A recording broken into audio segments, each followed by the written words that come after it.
What's up YouTube? Welcome back to the channel. Don't forget to like, share and subscribe, do all that lovely stuff. Hit the notification bell if you want to see more content like this. What have we got today? We've got Ridley Scott. His new movie Napoleon is on the way. And I found this article and I was blown away by what I was reading. Napoleon was shot in just 62 days. Get that through your mind. 62 days, that's 2 months, despite it featuring 6 huge battles. And we know what Ridley Scott's like with battle scenes. If you've seen any of his other historical movies like Kingdom of Heaven and Black Hawk Down, which is just incredible, the action scenes in there, then you'll know what to expect probably. But anyway, we've got this exclusive. The director tells us about his new historical epic. So Ridley Scott is no stranger to historical epics, from 1492, Conquest of Paradise, to Gladiator, which single-handedly revived the swords and sandals genre, to Kingdom of Heaven, and he's backstaging huge-scale battles against a period backdrop in the upcoming Napoleon, starring Joaquin Phoenix as the titular character. But this take on the French leader, played by Joaquin, covers his rise and fall in the context of his relationship with Empress Josephine, played by Vanessa Kirby, you've probably recently seen in some of the Mission Impossible movies, and that looks as much at politics of the bedroom as the battleground. Ridley Scott talks in depth about Napoleon, as well as digging into the biggest films of his career. When you're doing a war film, the scale of everything is so massive. He's 85 years old. 85 years old, ladies and gentlemen. He's older than Harrison Ford, and he's still knocking things out of the park. I wanted to do it all in one go. It's beyond incredible that somebody at that age can even still have the mental capacity. I mean, can you imagine Joe Biden trying to make a historical epic? He probably, no. But 85-year-old is showing no signs of slowing down, literally, in terms of how quickly he can prep and shoot a movie. Like I said, this one was made in 62 days. I can't get my head around that. That is an incredible feat. The proof is in the pudding, however, ladies and gentlemen. We'll see what he did actually pull off. I think it's the back end of this year it's going to be released. So apparently there's no shrinking of his ambition when it comes to spectacle too. Scott announced that he'd turn his attention to Napoleon in October of 2020. That was the same day that The Last Duel wrapped filming. Now, The Last Duel bored me to death. It was beautifully shot. It was pretty well acted. There was a couple of fight scenes. I don't count it as one of his best attempts at filmmaking.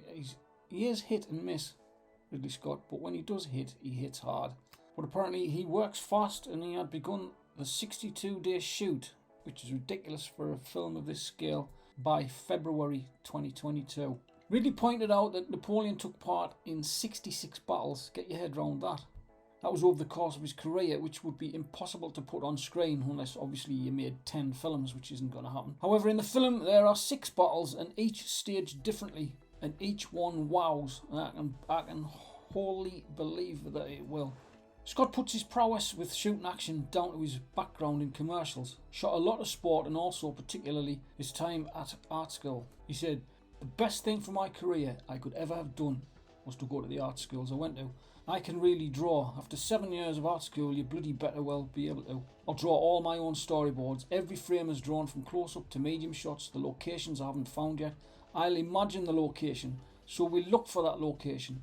Before I've seen the locations, it's before the locations, I'm filming on paper, going from the text. Visual narrative is my strength. I find it very easy, therefore, to handle 8 or 11 cameras at once. This is what I'm doing. This is the opening of Napoleon Bonaparte. This is what I do. Which it seems that he used a lot of cameras on this shoot, and that's how he was able to get a lot of stuff in the bag. 300 men, 100 horses, and 11 cameras in the field.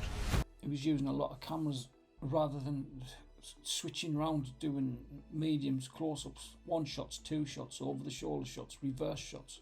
He just got everything in the bag at the same time.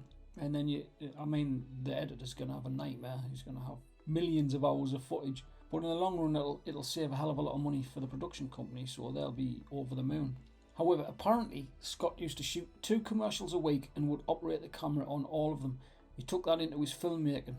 He says, "I was the only operator, 1 camera on Alien. I was the only operator, 1 camera on The Duelists, on Legend, Thelma and Louise.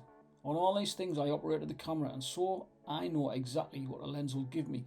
Today that has evolved into 6 to 8 to even 11 cameras. So I'll sit in my trailer, I'll have monitors like this, and I'll be sitting there talking to each operator. Every scene is geometry. By having 11 to 14 cameras, we shot Napoleon in 62 days. I'm doing Gladiator 2 now in 54 days, and this is everything is due and down to the advent and the evolution of digital technology and digital cameras. I remember back in the day when I was a sports photographer, I used to shoot on film, and I remember that digital cameras started to creep in, and there was something like 1.2 megapixel at the time.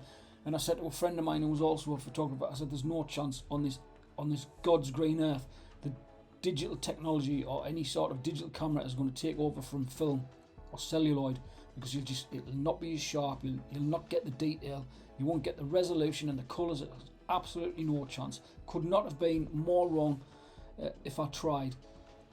Like cameras now, people are shooting movies on iPhones, for God's sake.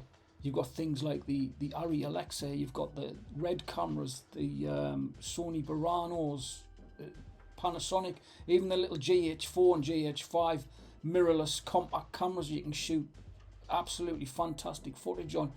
I remember back in the day shooting stuff on the Canon 5D Mark II and 3 that they were just leagues above what we'd had before, and it was very, very close to the filmic look, if you like, and the sensors are getting bigger and bigger and bigger.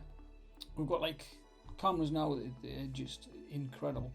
It's not exactly, if you put it next to a film from back in the day that was shot on celluloid film, you can see the difference, but it's very, very, very close to becoming what we used to have, and that's bringing the price down. You can get cameras now anywhere from, I don't know, you can get second-hand cameras for £500 to £1,000. You can get a second-hand movie camera, 5, 10, 20, 25,000 pounds or $25,000, and to a movie studio, that's nothing. Whereas back in the day, a film camera would be hundreds of thousands of pounds worth, and the film that went into the camera was costing money every second that you would use it. So to be able to have 10 or 15 cameras on location, and you're just filming every single aspect and every angle that you could possibly want to pick up, it's just groundbreaking, and it's just mind-bendingly incredible how things have progressed. And here we are, Ridley's putting it to good use. So he goes on to say he's going to shoot Gladiator 2 in 54 days, because I'm not doing, he says there himself, he says, I'm not doing 50 takes with one camera on one shot and then turning around like you see in a movie.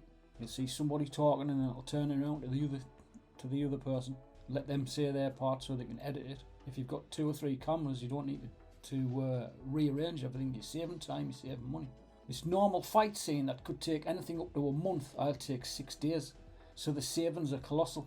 So studios are just gonna love him, aren't they? Anyway, I just thought that was fascinating. If you are into movies, or if you're a filmmaker yourself and you really, embrace the digital age, as it were, then something like this comes along. It just shows what you can do if you put your mind to it. But it's an incredible feat to shoot a film like that. We'll see what he actually shot and what he achieved once the movie opens. It says here that Napoleon opens in cinemas on November the 22nd. Put that date in your diary. I think it's going to be incredible. We've seen some of the footage already, and it does. It looks like an absolute wow, an event of a movie. If you want much more on the film and Ridley Scott's career, pick up a copy of the new issue of Total Film. They've got to get a plug in, haven't they? It's going to hit the shelves in October. Whatever. You can Google Ridley Scott and find out exactly who he is, where he's from, and what he's been up to over the last 5 decades. Anyway, that's enough from me. Thanks for watching the video if you've watched so far, and I'll hopefully see you in the next video. Bye bye now.